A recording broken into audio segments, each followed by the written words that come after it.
Good morning, guys, and happy Wednesday. Obviously, I sound a little bit different this week. My allergies have flared up, and I wasn't able to get ahead of them.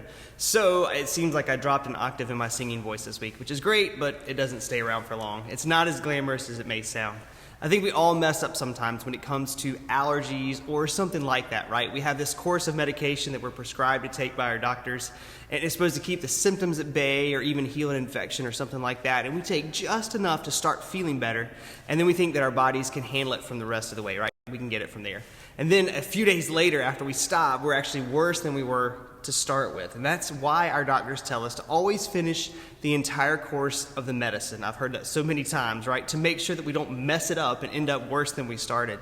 I have that happen about 3 times a year thanks to seasonal allergies since we moved here to Savannah. And I notice some stuffiness, right? And I ignore it for a few days or a week or so. And then all of a sudden I wake up like this, all locked down and feeling rotten. And then I have to fight hard to get back to normal. If only I would finish the course of allergy meds as they are intended to be taken, and more than likely I wouldn't have these kind of weeks that pop up all the time. So I know that you guys are wondering how in the world I'm going to bring a spiritual connection out of my allergies, but I promise you guys it is there. When we have medicine like allergy meds or even antibiotics or something like that, it's important that we take the full course. If we take just enough to feel better, we quickly fall back into a worse state. In our spiritual lives, there are many people that get just enough Jesus to make them feel better, but then they stop growing in their faith.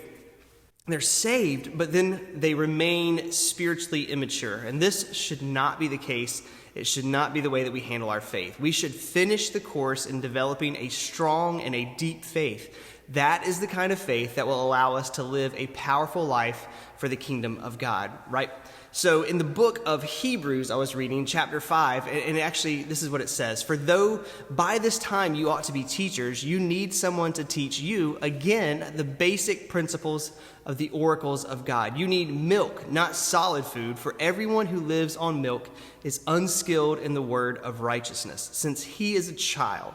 But solid food is for the mature, for those who have their powers of discernment trained by constant practice to distinguish good from evil. Now, the author was writing to a people that should have been further along in their maturity, but instead had taken just enough to feel better and then stopped. So instead of being ready to take on the leadership roles that they should have been ready for, that they were preparing for, they were still needing the support of a new believer. They still needed people around them to teach them the basics. Only you can determine where your spiritual maturity is, and none of us will ever really reach maturity on this side of heaven, but we also can't sit in our immaturity and think that we're going to get better or more mature, right? We need to be sure that we give time for spiritual disciplines in our busy schedules so that we mature in our understanding of God's grace, and then we practice the application of that grace towards other people.